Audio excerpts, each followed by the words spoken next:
Hey guys, it's Mountain Walk, and today we're going to be talking a little bit about Premodern and what it looked like, sort of overall in 2021. So we're going to be looking at a whole bunch of different decks over the whole year, right? All of 2021. I should have done this like a couple months ago, but that's okay. That's okay. Uh, I definitely didn't just forget. All right, so we're using a bunch of data from TC decks, and it's basically all the tier decks from January through December of 2021. Um, and I just basically organized it. I'm like, okay, let's just have the top 10 for each month, and then we'll just cumulatively add up all those appearances over, the whole year. So, like for example, if Landstill was, um, you know, number two or whatever most played deck in January, but it was, number 13th and 15th in March and June or whatever. Those last two wouldn't be counted, right? We're only doing top 10, so it's not just like the whole year. Um, why am I doing it this way? Because otherwise that's just too much of a pain in the butt to sort of try and calculate everything. Um, I mean, it's too much. It's too much. I probably would have screwed up the numbers. I would have been like, oops, I forgot to add this. All this basic math, all this first grade math. Too much for me. Too much. But yeah, so it's that's just how I did it. It's somewhat arbitrary. I'm not exactly sure what the best way to be do it, but I'm not gonna fret over it too much. So also there's also issues with how decks are sort of categorized. So again, think of the issues of like any sort of classification system and how those are all kind of wonky, right? A little bit a lot of blurring around the edges. What differentiates one deck from another? What deck becomes unique from another, right? Its own thing. But that's okay. That's okay. Again, not gonna spurg out about it too much. Although I always spurg out about stuff. But for example, some decks like Ponza are like red, red green, mono green. So like it's basically just all the sort of land destruction style of decks that play spells like that. There's even like some black ones in there too, some black decks in there. So, it's a little wonky. How that works, I mean, whatever, right? Like, what's the best way to classify these things? That's a question for another time. We're not gonna spend too much time on it. I'm gonna try and keep my autism in check, and we won't. Well, there you go. So. All right, so here we go. Here is the final list thingy. Again, some issues, some stuff, for example, like survival is on here a couple different times, and you can kind of add those all up if you wanted to, but a lot of the survival decks are somewhat different from each other. The survival decks are just kind of random survival decks, that's what that is. But of course, something like Full English Breakfast is a very specific style of survival deck, as is Survival Welder, or Welder Survival, I should say. So that one plays artifact stuff. Obviously, Goblin Welder plays a big part as well, and so on. Certain decks, again, Oath, the Turbo Lands, which is basically just Oath, but it plays the blue-green exploration, Capsize, that whole thing. That one is different than a lot of the other Oath lists, which are a lot of prison Oath decks and all sorts of stuff. I mean, I don't know, there's about a million different style of Oath decks. But yeah, so again, a little wonky, but this gives us a fairly rough picture of what the best performing decks are. Again, obviously this is, I mean, issues with these aren't all like, oh, these are all from the best tournaments and they all play, Swiss tournaments and all that. Well, it's not, it's not like that. Unfortunately, things aren't that homogenous and easy. So, you know, there's a ton of noise in here, but that's okay. So, you know, not a lot of signal, a lot of noise, but that's okay. You at least get a sort of decent idea, at least of like what is popular or what people like to play for this last year. So, again, we'll just start off at the top. We have goblins at the most, which may or may not be surprising to anyone. Certainly one of the best decks in the format, followed by Landstill, Elves, Rock, Burn, Oath, Madness, Stifle Not, the Solution, and then of course a bunch of stuff under 100 copies. And we just get a bunch of random stuff, like for example, the Storm decks, all the way on the other side of the list, just the mono blue Frantic Storm. So think High Tide without High Tide. The Draco Blast lists are, well, they're okay. They're pretty good. These didn't see a ton of play for whatever reason. Who knows?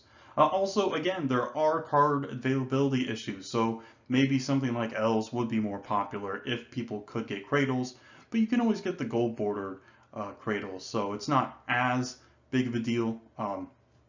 Again, same thing with any sort of tax rack deck, like something like Pink Prison sitting at 55 copies.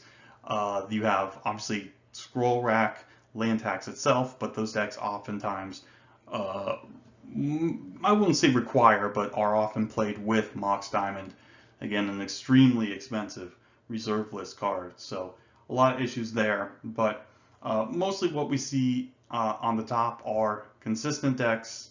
They're mostly sort of fair decks, so a little bit harder to hate out, or they have at least some sort of like really good selling points. Where like Elves has problems with the red decks, or even stuff like Plague Spitter or whatever. It does have survival, which gives it a certain level of flexibility.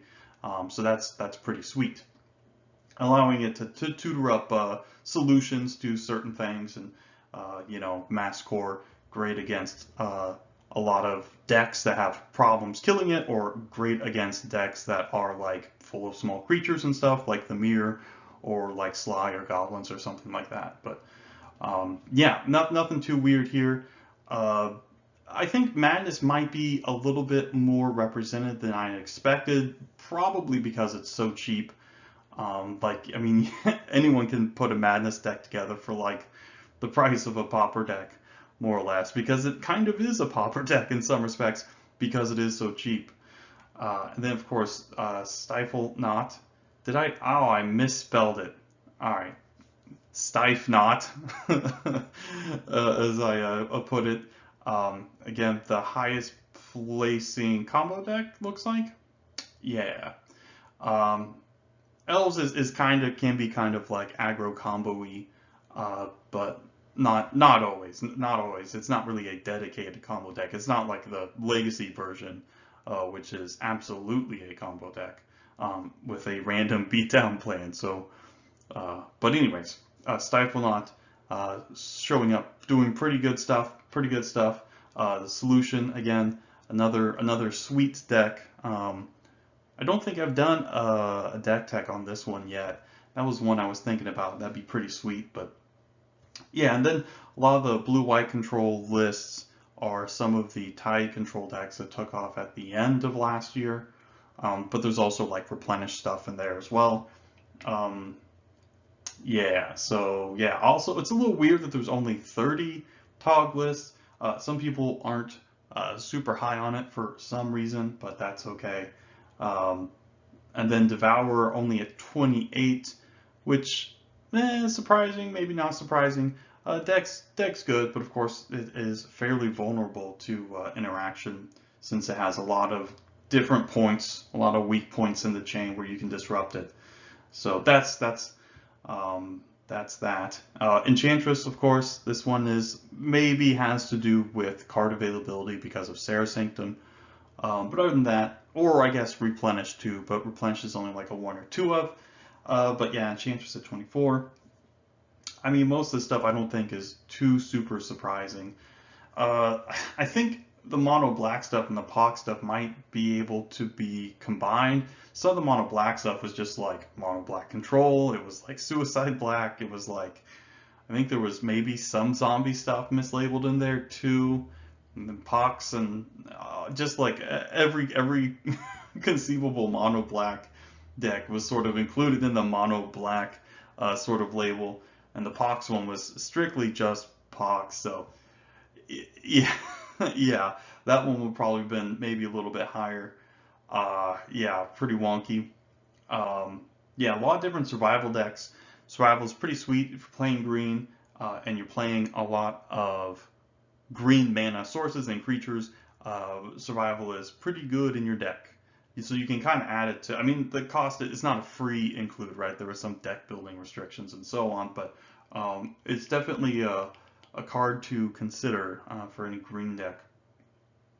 Dead Guy, you can almost put with like the mono black stuff because it is basically just a more mid-range, a little bit slower version of like Suicide Black with stuff like Swords to Plowshares and Vindicate, of course, being great includes, as well as our good friend Gerard's Verdict.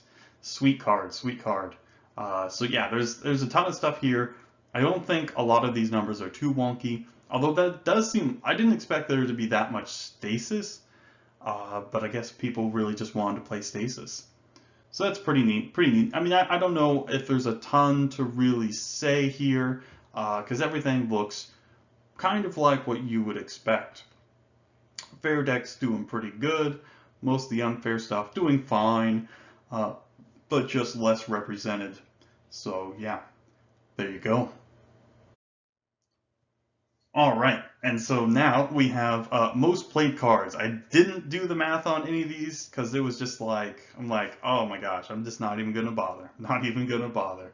But here is the top 10 cards that were at least in the top 10 once during the year of 2021. Um, and a lot of these are pretty much always on there. So think like Tormod's Crypt, Duress, Swords to Plowshares, Counterspell, Cabal Therapy, Wasteland, something like that. Those are cards that are typically in there as well. And then a lot of stuff that was kind of in there a lot of the time, like Mishra's Factory, Naturalize, Lightning Bolt, all this kind of stuff. Again, there's nothing too weird here. Um, Not that weird that you would see some of the more played dual lands, like or I should say the fetch lands, or particular like Llanowar Waste if there's a lot of rock that month. Every rock deck plays 4 Llanowar Wastes. Yeah, and then we have some more sideboard cards, or more specifically sideboard cards like Engineered Plague showing up, which is obviously very good against a whole bunch of different decks, combo and aggro alike, and maybe even in some cases control decks, although that's probably a trap most of the time. But yeah, really good stuff here. And yeah, there weren't really any creatures. I mean, there was Birds of Paradise and Mistress Factory, although that doesn't really count. But yeah, Bob being one of the more, basically being the only top 10 most played creature is kind of interesting, but not really unexpected. This is what we see in a lot of formats with something like Birds of Paradise. So yeah, pretty sweet, pretty sweet. Yeah, really powerful answer cards, all this kind of stuff. The prevalence of these cards certainly put a lot of pressure on decks that are weak to particular kinds of interaction or just any interaction at all. So more resilient, consistent decks like that don't just lose if you duress them twice or play a Tormod's Crypt or wasteland them and then cast a counter spell or something. Those kind of decks, I think, are pretty obviously just going to fare better in that type of environment where there's a lot of interaction. It's very cheap. It's very good. So yeah, it's not even counting things like Red Elemental Blast, Pyroblast, Blue Elemental Blast, things like that, which aren't even on this list, probably because those cards are, some people play Beb, sometimes they play Hydroblast, so that can kind of eat into each other's amount of appearances, right? They kind of cannibalize each other, so that's probably why those cards aren't on here. But yeah, so I mean, again, nothing too weird here. This is exactly kind of what we would expect. These are sort of the most efficient cards in the format. And yeah, there you go. They require the fewest sort of deck building things to be played. very strong cards, and yeah, so there you go. All right. So there's a couple different trends I've seen. Basically, the same one I've seen, of course, since forever, and that, of course, would be all the brewing. So much brewing. Oh my gosh, you can just play. I mean, obviously, there's a lot of like super janky stuff that people like to play or mess around with, you know. But like there's obviously legitimate decks that are popping out of the woodwork occasionally, which is pretty cool, pretty sweet.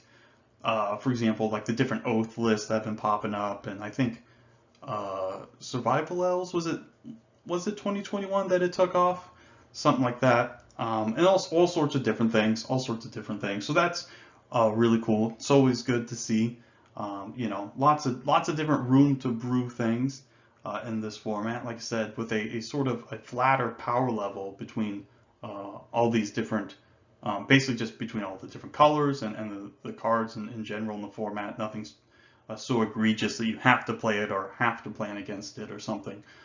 There's a lot of space to metagame and that normal sort of ebb and flow of the metagame where it's like, oh, I'll play this deck and it's really good against these decks, but it's maybe super bad against other decks, and stuff like that. So that's pretty cool. A lot of different room to brew, and of course people just playing super janky stuff that's maybe not not the best.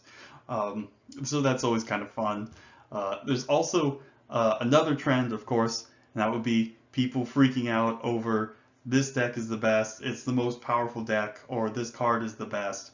Like hyping up these cards like they're the next big thing, and it's just like, it's just stupid. Like, this is so dumb. You guys got to stop this stuff. It's silly. It's a waste of time. There's nothing that's an issue. Like, this is just silly. You'll be a lot better off. You just take a deep breath, relax. I mean, there's no deck that's got like, oh man, this is uncounterable. It's tier 0. It's the greatest deck of all time, etc., etc. Like, there's because the answers are so good in this format and significantly cheaper than any other sort of style of deck. Like, it doesn't really have the place for like certain cards to really take over and be too good, at least like in certain like in the sense of like, oh, this combo is too good or whatever, or even like this deck in particular is too good because there's hate for basically everything. So yeah, not really going to be an issue. People just need to relax for a sec, take a deep breath. It's okay. I forbid you from freaking out. You see what I did there? But the format's fine. Fine. Just relax. Just take it from me, guys. Just take it from me. Very, very, very good format. Very happy, nice format.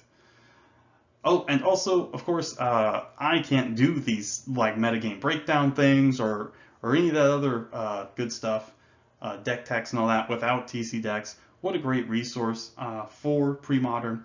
Quite sweet, quite nice, and yeah, so that's certainly very helpful. So shout out to all of the persons and or people that run TC decks. I have no idea who is or isn't running it at the moment, but that's okay.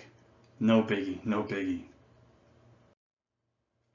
But yeah, that's basically it. Not a lot else to say. Everything is kind of like what it's always been like. Nothing too weird popping up.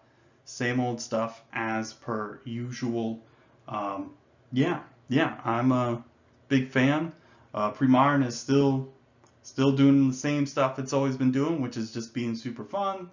Pretty wide open format, really good engaging gameplay, and minus the whole reserve list issue, everything being expensive in some decks, is just great. So yeah, and that's the bottom line, right? So that's it for today, guys. So thanks for stopping by, and have a great day.